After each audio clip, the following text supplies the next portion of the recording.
And so over the last couple of months, continually, nothing has really changed, but continually there's been more crime that has happened in the subway system. And they said over the course of January, the amount of assaults, battery, people being harmed, it spiked. It went crazy. Could have something to do with the influx of illegals, but I don't know. Don't quote me, right?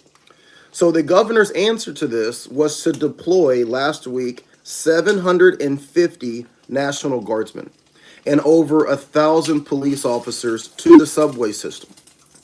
Now, when I saw this story, I'm looking at it online and I'm reading it, and there's two soldiers who are holding what looked to be M4s, could be ARs. I wasn't able to tell directly, but assault rifles by all intents and purposes of what the government sees an M4 and an AR-15.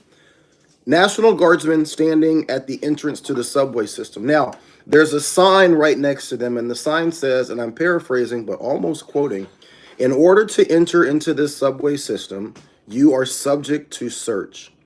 You have the right to refuse search. However, if you refuse, you will be asked to leave. If you leave and try to come back with the same bag or container that you refuse search, you will be arrested. What the fuck? The subway system is a public entity. It's paid for by the taxpayers. That is not a private business.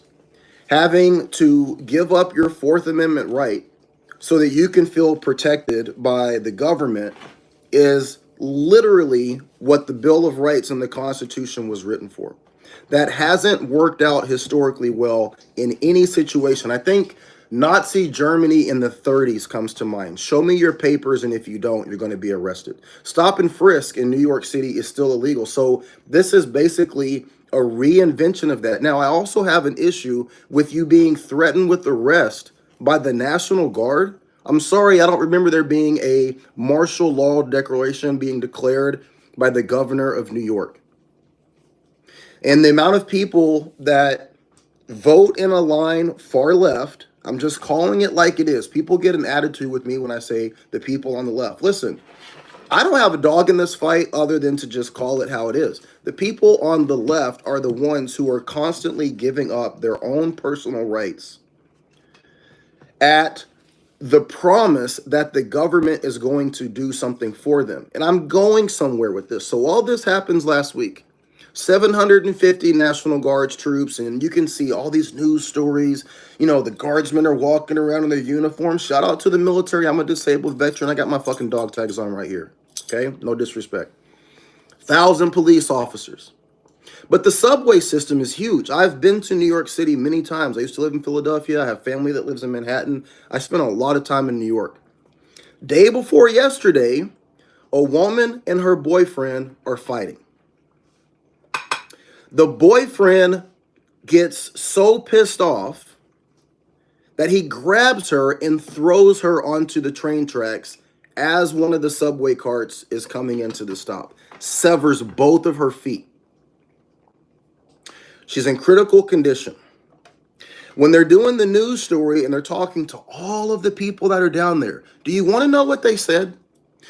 Two people, particularly in one of the news stories that I'm watching, the video news story, they said, where's all the military guys?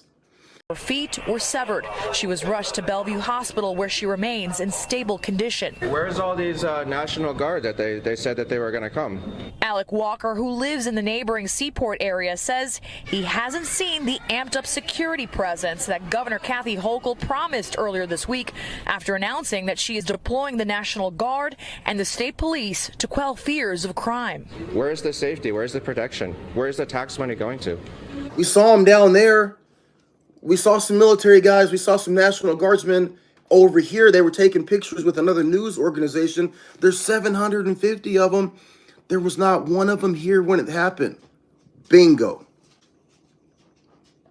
Bingo. There was not one of them here when it happened.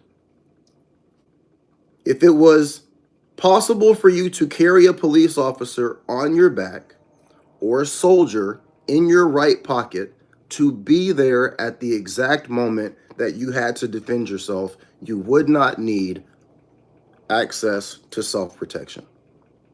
But that's not reality. Even in a situation where all eyes are watching the subway system, where there are more cameras being installed as we speak, where the governor has pumped in millions and millions of dollars and sent 750 trained soldiers into the subway system, in addition to 1,000 law enforcement officers, in the exact moment that this lady needed to protect herself from a larger, stronger, more aggressive person, she was on her own.